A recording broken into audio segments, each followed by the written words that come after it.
Bonjour à tous. Nous voici avec le numéro 104. Donc le livrable constitue en fait euh, des pièces qu'on montrera bien plus tard. Ce numéro 104 principalement consiste en faire des connexions électriques et monter la plateforme qui accueille la sellerie sur le châssis. Donc là aussi, c'est une grosse opération. Donc là, à chaque fois, on va avoir des numéros quand même qui sont très importants et qui nécessitent pas mal de précautions et d'ajustages. Un peu moins que le numéro 103, heureusement. Et puis, on montera le volant et on fera encore des connexions. Donc, un numéro complet que nous allons parcourir. Là, je trouve franchement que au niveau des explications pour les connexions électriques, c'est un petit peu limite. Oui, alors décision importante pour ce numéro 104. J'ai décidé de supprimer tout le système de suspension. Enfin, tout du moins de le désolidariser. Plusieurs raisons à ça. La première, c'est que ça va pas fonctionner, enfin ça fonctionnera très mal. Euh, Beaucoup de jeux dans les trains avant, tout ça. Deuxième raison, c'est que les réglages de hauteur ne sont pas bons. Enfin ceux qui nous sont livrés par Altaïa. Et la raison principale, c'est que personnellement, ça ne sert à rien. Par contre, moi, ce que je voulais garder, c'est la possibilité, avec des cales, de l'exposer à des réglages de hauteur différents. Donc c'est pour ça que j'ai enlevé les moteurs, au moins à l'avant, et à l'arrière, j'ai pas été obligé de le faire, pour me permettre en fait de régler la suspension à la hauteur que je voudrais, c'est-à-dire principalement position basse et position haute.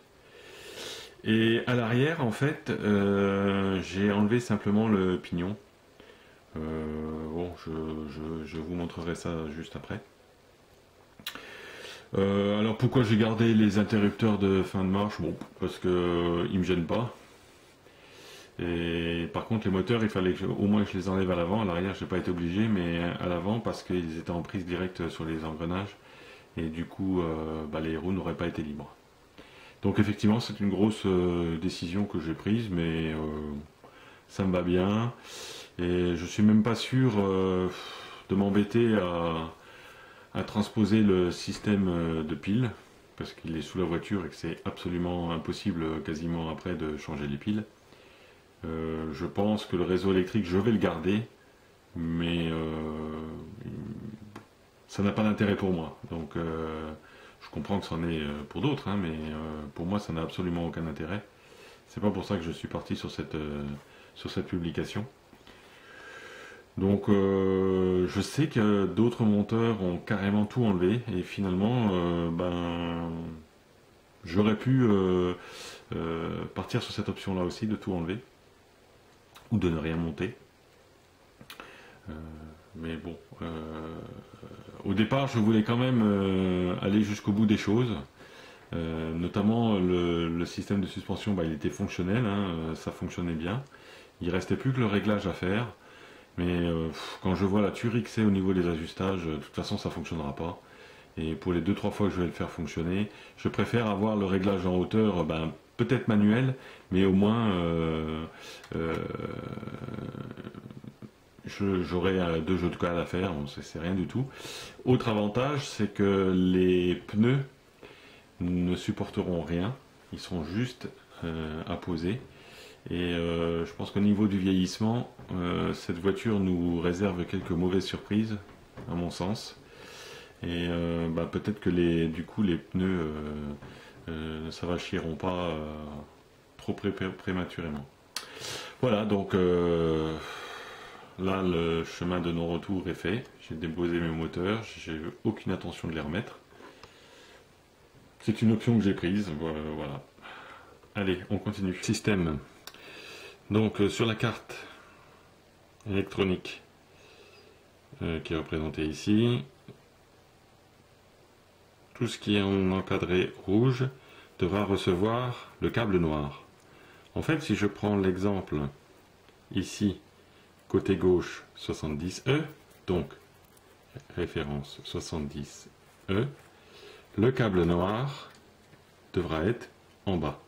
Ce qui donne en montage 70E, donc on le cherche déjà, donc il est ici, donc 70E, câble noir en bas, je le rentre dans la fiche.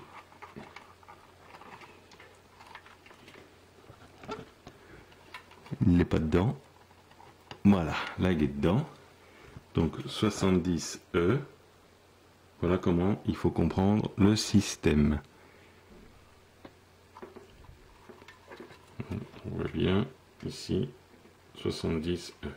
Et donc ainsi de suite pour tous les fils. Câble déballé. Donc après, il suffit de suivre l'ordre, peu importe, hein, et de bien repérer les numéros sur la carte graphique et les câbles noirs, de bien les mettre en haut ou en bas suivant le montage. Bon, je vais pas faire tous les câbles parce que vous avez compris le système. Mais enfin bon, je pense que ça aurait été bien de mettre au moins un exemple pour les bus comme moi en électricité. Là, si j'assemble tout ce qui est côté gauche, 78E, il est ici, et donc le câble noir est de l'autre côté par rapport à celui que je viens de monter précédemment là, qui était le câble noir vers moi, alors que là, le câble noir est, disons, n'est pas vers moi, quoi, mais dans le sens. Et il faut bien faire attention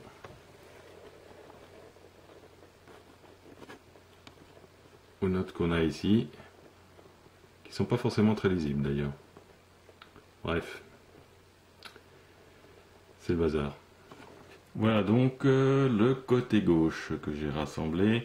Il est probable, comme j'ai enlevé les contacteurs de porte arrière, puisque ça n'existe pas sur les vrais DS, il est probable que j'ai un fil de trop là, mais bon, on verra à l'usage. Hein. Voilà, ça côté droit, ça côté gauche.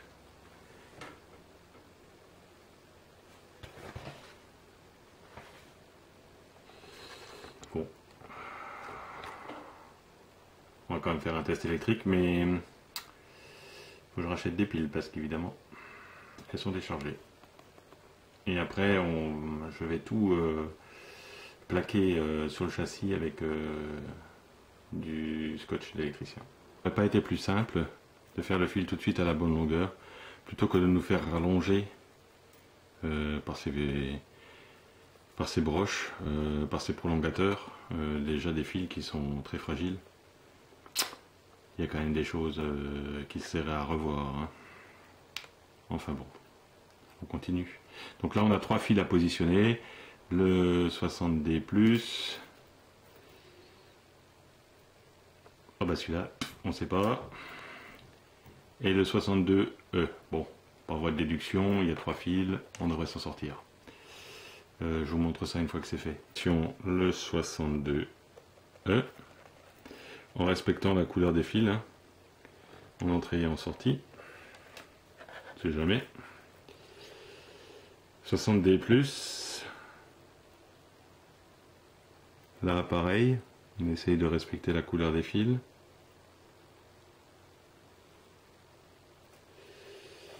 Et le sans nom, le nobody, idem, en respectant la couleur des fils, même si c'est pas très visuel sur la vidéo. Donc là maintenant on va brancher ces 3 fils là sur la carte mère. Il faut que je remette des piles et on fait un test, parce que là aussi Altaïa à aucun moment nous demande de faire un test. Enfin des fois c'est quand même un peu incroyable. Donc on va regarder ça et trouver un système pour positionner la structure, enfin la structure qui accueille les sièges sur le châssis tout en laissant suffisamment de place pour qu'on puisse faire les branchements à titre tête. J'ai trouvé ce système-là, qui vaut ce qu'il vaut, mais qui permet de faire des connexions sans trop de soucis. Voilà le genre de contorsion qu'il faut faire pour brancher les câbles. Alors ici, on a le 15F.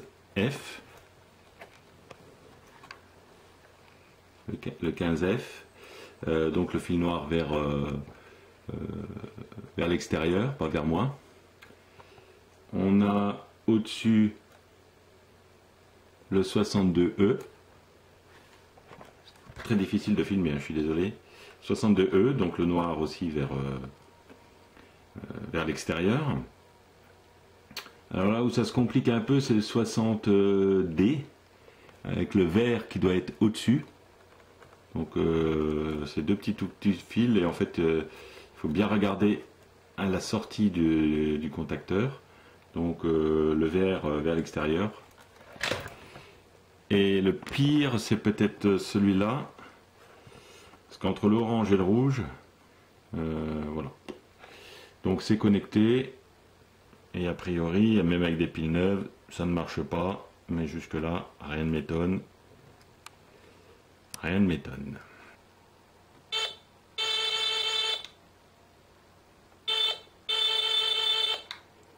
Ah si, ça marche.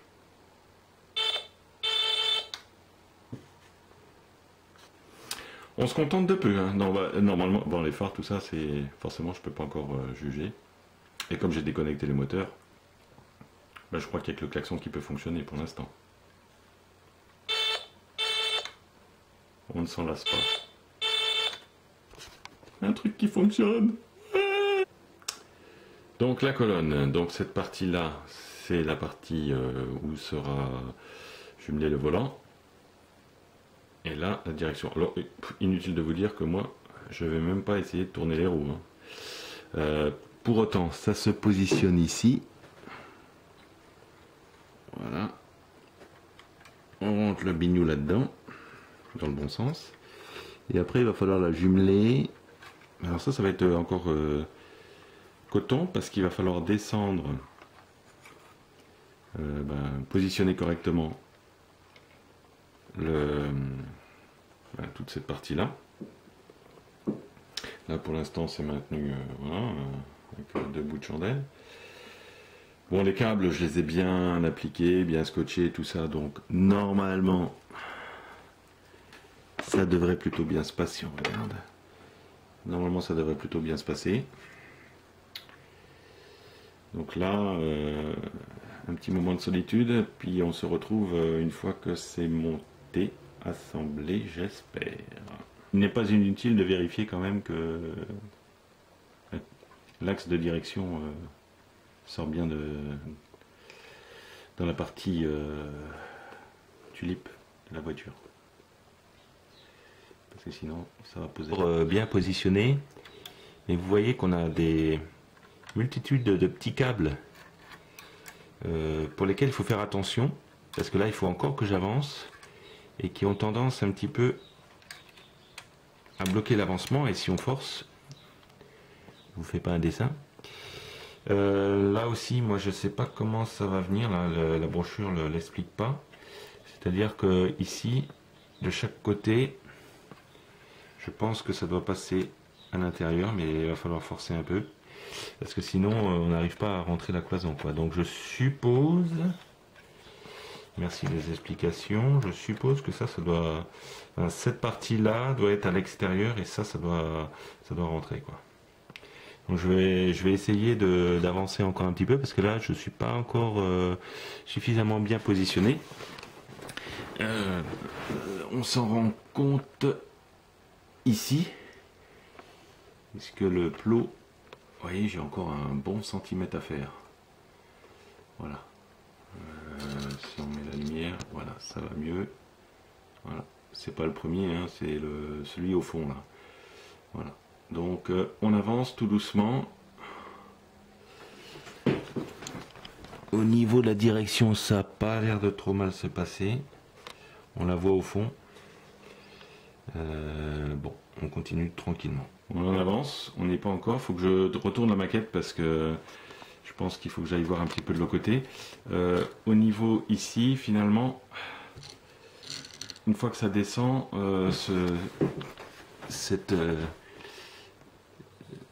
ça se passe au niveau assemblage, ça se passe assez bien.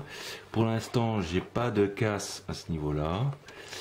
Il faut bien vérifier, vous voyez, tout ça là, que ça puisse bouger librement parce qu'il y a du câble.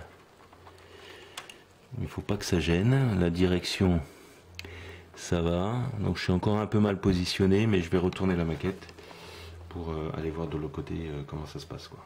J'explique, j'ai voulu, donc la structure là était un peu trop haute, donc je l'ai baissée et je l'ai rapprochée vers l'avant, et d'un seul coup ça a fait un grand clac et j'ai l'impression que tout s'est bien positionné.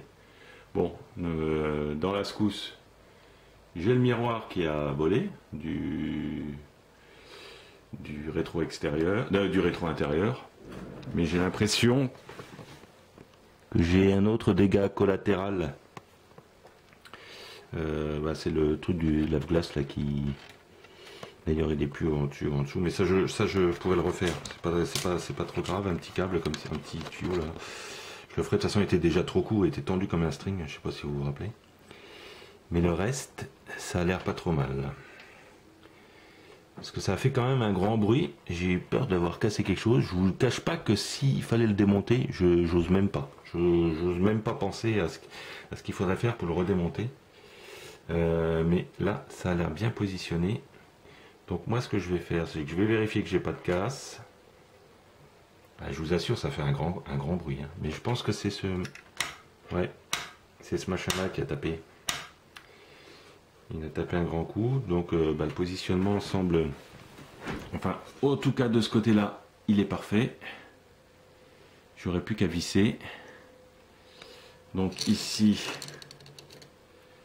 voilà, ça se monte comme ça.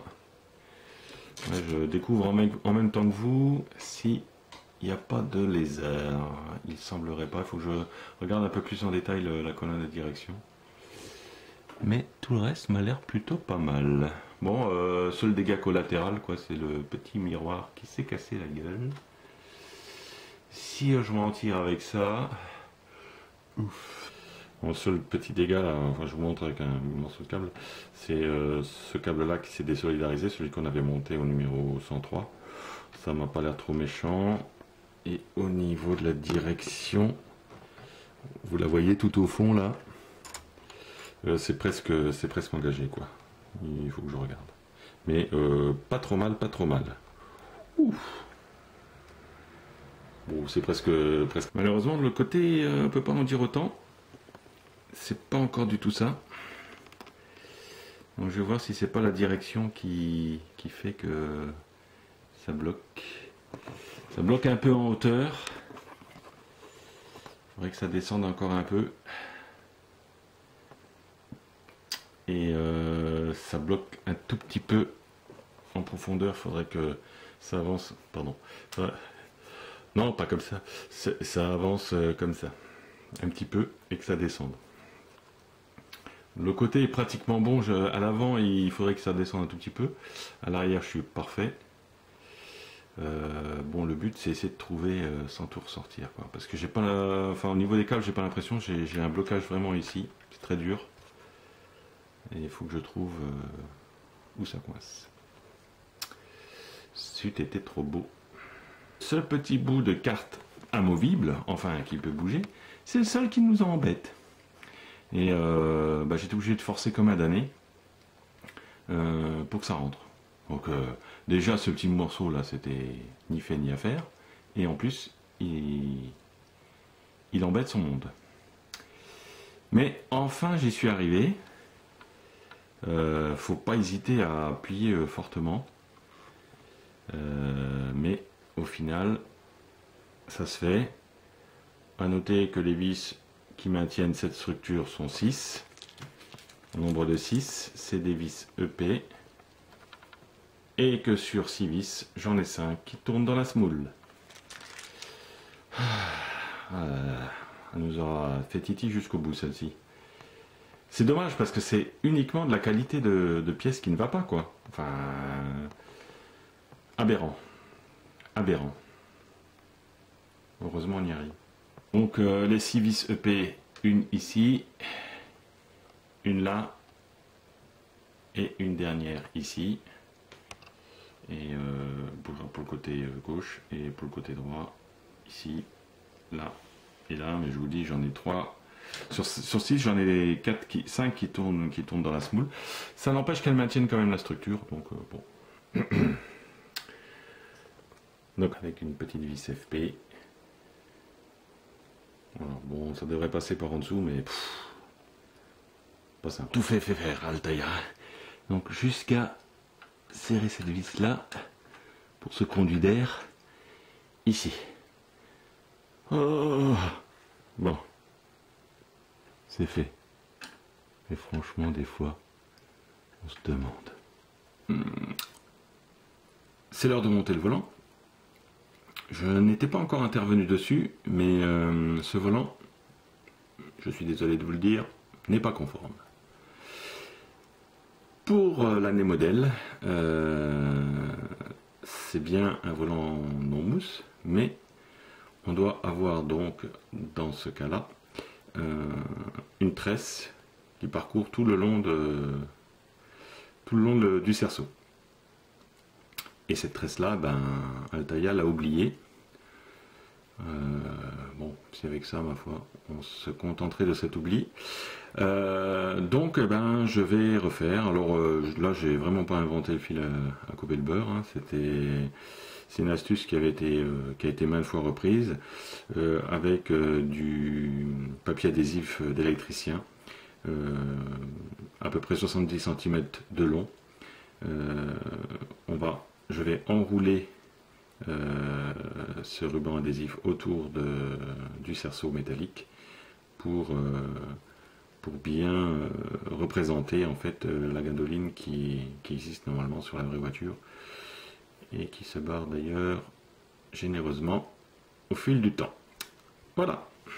J'ai coupé dans du Chatterton une petite bande de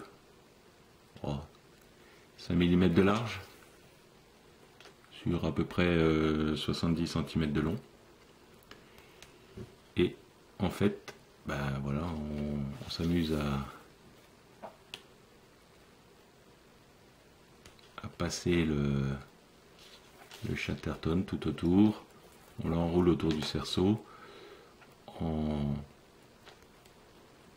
le faisant chevaucher un petit peu. Voilà. Et j'avoue que l'effet est vraiment sympa.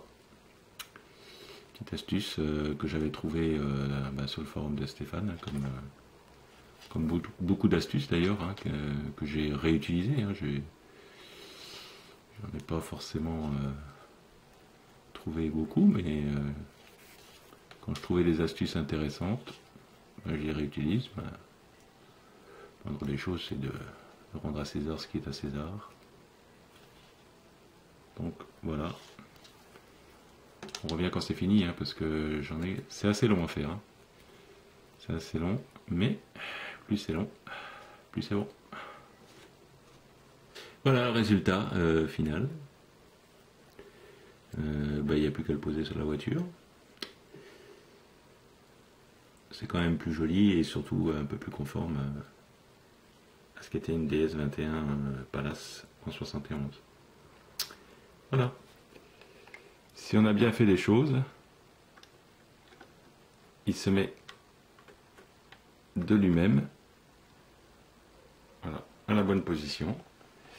Donc ça c'est plutôt pas mal, hein, roue droite, voilà, ça c'est bien. Il y a un cran, donc maintenant il reste à le coller parce que sinon il se casse la figure.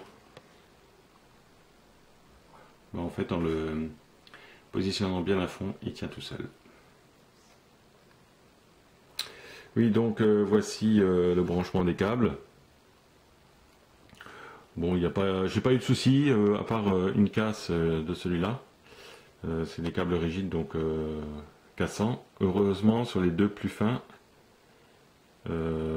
qui se glissent facilement dans les orifices en attente, Bon, ça n'a pas cassé. Faut vraiment y aller doucement. J'ai un câble en rab là que j'ai planqué là-dessous. Voilà. Bon, sinon la bande d'alimentation ça se passe bien. La bobine aussi. Le refroidissement d'eau, enfin le chauffage, ça va aussi. Bon, franchement, ça a été mieux que ce que j'aurais pu imaginer. Bon, je pense que là, j'ai fini le numéro 104. On n'aurait pas trop tardé à mettre la carrosserie. Ça va promettre un bon moment de solitude, encore une fois. Tout de même une opération de réparation à faire, c'est sur ce câble-là, qui n'a pas résisté au montage. D'ailleurs, je vois pas comment on aurait pu passer, je vois pas comment ça aurait pu se faire sans l'abîmer, parce qu'il était déjà très mis en force. Donc, et comme il est rigide, il n'a pas tenu. Mais bon, je pense avoir trouvé la solution pour réparer. J'ai refait le conduit avec un bout de fil de fer que j'ai repeint. Voilà qui termine le numéro 104. Et comme sur la vraie, c'est une vraie usine à gaz.